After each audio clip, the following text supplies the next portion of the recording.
All right, welcome back, everyone. We're diving deep into a Premier League match that, well, that had a little bit of everything. Yeah, had everyone on the edge of their seats, that's for sure. AFC Bournemouth versus Crystal Palace. Boxing Day, right after Christmas. Yep. And what really made this one special, I mean, think about it. Both these teams coming in, they were red hot, just on these unbelievable unbeaten runs. Yeah, especially Bournemouth, every point is crucial for them right now in their push for European football next season. Absolutely. And they came oh so close in this one. Hmm. I mean, missed chances, a goal line clearance. We even had, well, We thought we saw a goal, right? almost a phantom goal. Oh. But in the end, you have to wonder, did Bournemouth maybe get a little too carried away with their attack, leave themselves a bit exposed at the back? That is the question. Let's break it down. Start with how the match began. Bournemouth, they came out flying. Almost scored twice within the first 25 minutes. I mean, that sequence, just what is it, like 15 minutes in, when Kluivert set up Ouattara, oh man, I thought for sure that was it. Yeah, the whole stadium thought that was going in. And then just a few minutes later, Semenyo with that shot from the corner. Ooh, that one. It was Sarr, wasn't it? Yeah. Cleared it right off the line. Incredible defending, though. You have to give him credit. Absolutely brilliant piece of defending. But yeah, for Bournemouth, they were so close to that early lead. You could really feel the frustration building. Yeah, and you could see Crystal Palace's game plan coming together right from the start, too, right? Especially after that tough loss they had to Arsenal in their last match. I mean, they could have just folded under the pressure. Absolutely, they could, but instead they came out with this incredible resilience. Yeah, so impressive, and especially when you consider how well they've been playing on the road all season. Exactly. They were more than happy to let Bournemouth have the ball, absorb all that pressure, and then boom, hit them on the counter. Speaking of counters, let's talk about that Sarr goal. Oh, yeah. For a moment, the whole stadium erupted.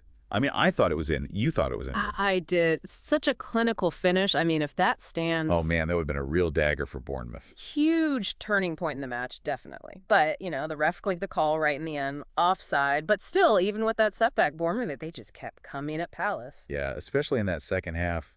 Lewis Cook, man, some of the passes he was making, unreal. Oh, Cook was brilliant, threading the needle, finding Evanilson, finding Billing. Time and time again. I wonder, though, did they rely on him a bit too much to create those chances?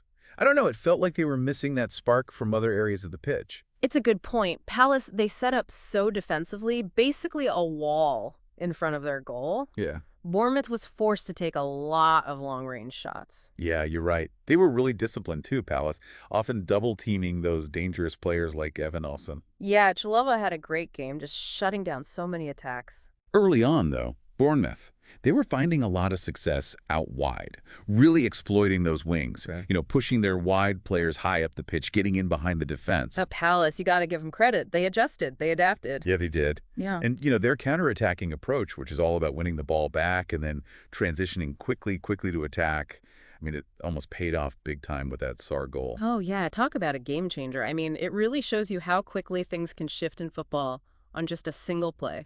So we end up with a scoreless draw. What's the big takeaway here? What does it mean for both teams moving forward? Well, for Bournemouth, it keeps them in the hunt for a European spot. That's the good news. But they might want to think about whether their, all-out attacking style, maybe it left them a bit too vulnerable. And for Palace, that point, coming off a loss, that's huge. Yeah. It shows they can battle, they can grind out a result, even when they're not at their best. Yeah, their manager, Glasner, he's got to be pretty happy with how they responded, especially after a tough week for him personally. Yeah, no doubt. So, exciting match, a tough one to call. It really makes you think, though. It does, doesn't it? Did Bournemouth need to slow things down a bit, be more patient? Could Palace have pushed forward more, been more aggressive in their attack?